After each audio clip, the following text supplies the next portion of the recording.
तो हुआ ये है कि इंटरनेशनल मॉनेटरी फंड यानी आईएमएफ ने भारत के आर्थिक आंकड़ों को सी ग्रेड दिया है। अब ये सुनने में थोड़ा स्कूल के रिपोर्ट कार्ड जैसा लगता है ना, तो आखिर इस ग्रेड का असल में मतलब क्या है और इससे इतना फर्क क्यों पड़ना चाहिए? चलिए आज इसी पूरे मामले को जरा आसान भाषा में समझते हैं। अब सबसे बड़ा सवाल जो दिमाग में आता है वो ये है कि क्या भारत की पूरी इकोनॉमी को ही सी ग्रेड मिल गया है? तो इसका जवाब है नहीं, बिल्कुल नहीं।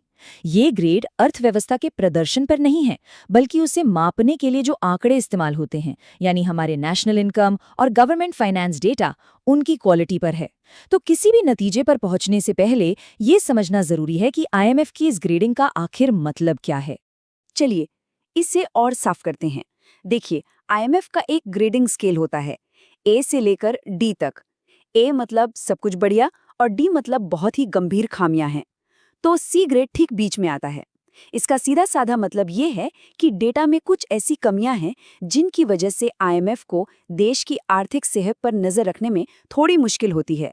मतलब ये कोई फेल ग्रेड नहीं है, लेकिन हाँ, ये एक साफ इशारा है कि सुधार की गुंजाइश तो है। अच्छा, अब अगला सवाल ये है कि हमें आईएमएफ के इस ग्रेड की परवाह करनी ही क्यों चाहिए? देखिए, सीधी सी बात है, आईएमएफ कोई छोटी मोटी संस्था नहीं है। वो पूरी दुनिया की अर्थव्यवस्था पर नजर रखने वाला एक ग्लोबल वॉचडॉग है, एक वैश्विक प्रहरी है, जिसकी राय का वजन होता है और वो बहुत मायने रखती है। और ये स्लाइड आईएमएफ के स्केल को दिखाती है।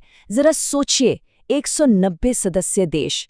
ये संस्था दुनिया भर में फाइनेंशियल स्टेबिलिटी बनाए रखने और आर्थिक विकास को बढ़ावा देने का काम करती है। और आपको बता दूं, भारत इसके संस्थापक सदस्यों में से एक रहा है। तो ये ग्रेडिंग आती कहाँ से है? दरअसल ये आईएमएफ के सर्विलेंस यानी निगरानी वाले काम का एक हिस्सा है।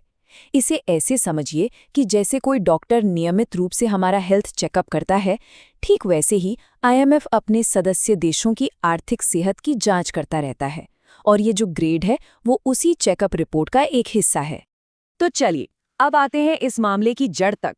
वो कौन सी खास वजह है, कौन सी 4 बड़ी कमियां हैं जिनके चलते आईएमएफ ने हमारे डेटा को सी ग्रेड दिया है? तो आईएमएफ ने 4 मुख्य कमियों की ओर इशारा किया है।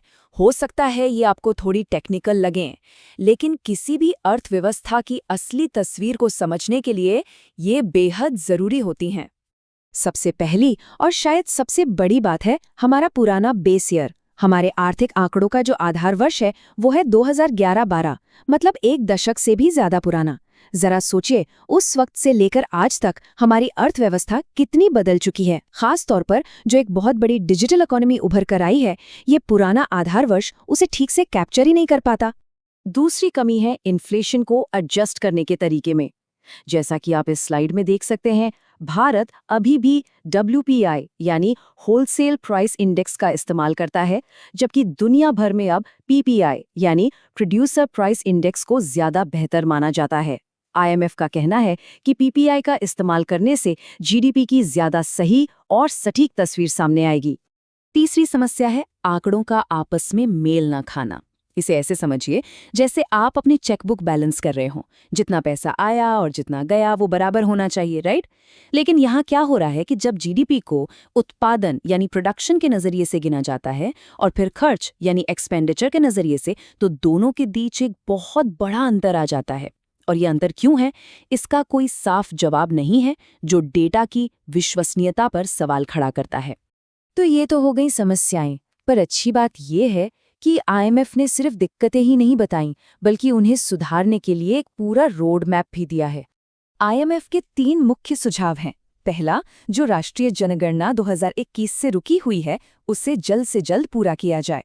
दूसरा, डेटा की क्वालिटी को जांचने के लिए एक स्टैटिस्टिकल ऑडिट अथॉरिटी बनाई जाए। और तीसरा, डेटा इकट्ठा करने के लिए पुराने तरीकों को छोड़कर मॉडर्न डिजिटल तरीकों को अपनाया जाए। कुल मिलाकर मकसद ये है कि डेटा की नींव को ही मजबूत किया जाए। तो अब सवाल ये है कि क्या इन सुझावों पर कोई अमल हो भी रहा है? तो जवाब है जी बिल्कुल। सरकार ने इस दिशा में कई ठोस कदम उठाने शुरू भी कर दिए हैं। ये टाइमलाइन साफ दिखाती है कि काम पूरी रफ्तार से चल रहा है। कंज्यूमर प्राइस इंडेक्स यानी CPI के लिए नया आधार वर्ष आ चुका है। ग्रॉस डोमेस्टिक प्रोडक्ट यानी GDP के लिए भी नया आधार वर्ष लगभग फाइनल हो रहा है। और लक्ष्य ये है कि फरवरी 2026 तक पूरी तरह से नई और अपडेटेड डेटा सीरीज को लॉन्च कर दिया जाए।